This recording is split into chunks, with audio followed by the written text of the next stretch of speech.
climate change, warming gas concentrations at new record high. Concentrations of key gases in the atmosphere that are driving up global temperatures reached a new high in 2017. In their annual Greenhouse Gas Bulletin, the World Meteorological Organization, WMO, says there is no sign of reversal in this rising trend. Carbon dioxide levels reached 405 parts per million, ppm, in 2017, a level not seen in 35 million years. Researchers also note the resurgence of a banned gas called CFC11. What are concentrations? Concentrations differ from emissions in that they represent what remains in the atmosphere after some of the gases are absorbed by the seas, land and trees. Since 1990, the warming impact of these long-lived gases on the climate has increased by 41%. How does the latest data compare to previous years? 2017 continues the rise in concentrations of CO2, which are now 146% greater than the levels in the atmosphere before the Industrial Revolution. The increase from 2016 to 2017 was smaller than the rise from 2015 to 2016, but is close to the average growth rate seen over the last decade. The scientists at the WMO believe that the amount of CO2 in the atmosphere right now hasn't been seen in a long time. The last time the Earth experienced a comparable concentration of CO2 was 35 million years ago, when the temperature was 2°C warmer and sea level was 10-20 meters higher than now, said WMO Secretary General Petteri Taalas. Why did CO2 concentrations not rise as fast in 2017? That's because of the impact of El Niño, the naturally occurring weather phenomenon which peaked in 2015 and 2016. This triggered droughts in some parts of the world, which in turn reduced the ability of forests and vegetation in these areas to soak up CO2, hence more of it stayed in the atmosphere.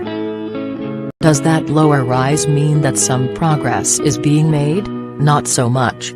Scientists are very worried that when they measure the chemistry of the atmosphere they find that things are still going in the wrong direction.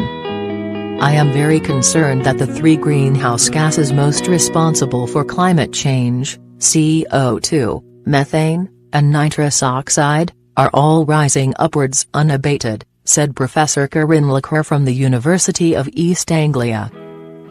CO2 concentrations are now well above 400 parts per million, levels were 321 parts per million when I was born. That is a big rise in a human lifetime. What about this mysterious CFC11 gas?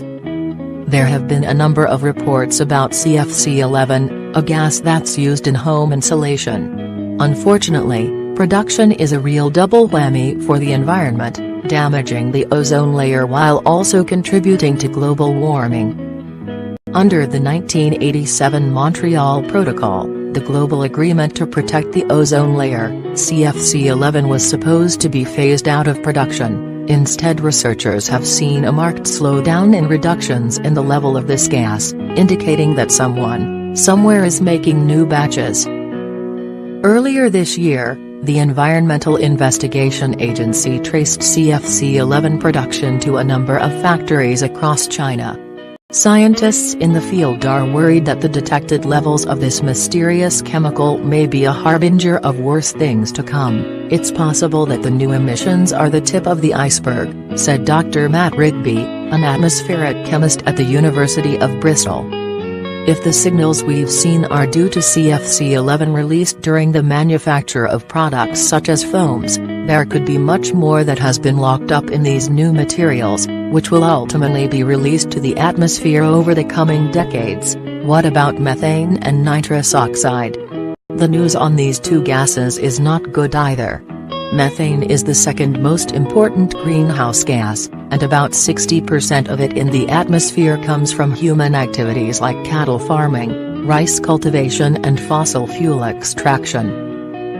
Levels in the atmosphere are now about 1,859 parts per billion, that's a 257% increase on what they were before the Industrial Revolution. and the rate of increase is pretty constant over the last decade. Nitrous oxide comes from natural and human sources including fertilizer use and industry. It's now about 122% of pre-industrial levels. What are the implications of all these rises? Essentially, they underline the fact that there is no sign in the atmosphere that efforts to cut greenhouse gases are having any success. The report also highlights the fact that these gases can impact our climate for centuries after they have been emitted. CO2 remains in the atmosphere for hundreds of years and in the oceans for even longer, said WMO Deputy Secretary General Elena Manenkova.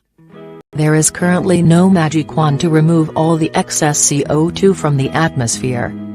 Every fraction of a degree of global warming matters, and so does every part per million of greenhouse gases. Will this new study have any impact? The scientists behind it certainly hope so. They believe that their analysis needs to be seen alongside the recent IPCC 1.5C report, which warned that the world needed to be essentially carbon neutral by 2050. The WMO bulletin comes out just a week or so before climate negotiators begin at the COP24 meeting in Katowice, Poland, where countries will discuss putting the Paris Climate Agreement into practice and increasing their ambitions when it comes to cutting warming gases. The new IPCC special report on global warming of 1.5C shows that deep and rapid reductions of emissions of carbon dioxide and other greenhouse gases will be needed in all sectors of society and the economy, said IPCC Chair Jose Lee. The WMO Greenhouse Gas Bulletin, showing a continuing rising trend in concentrations of greenhouse gases, underlines just how urgent these emissions reductions are.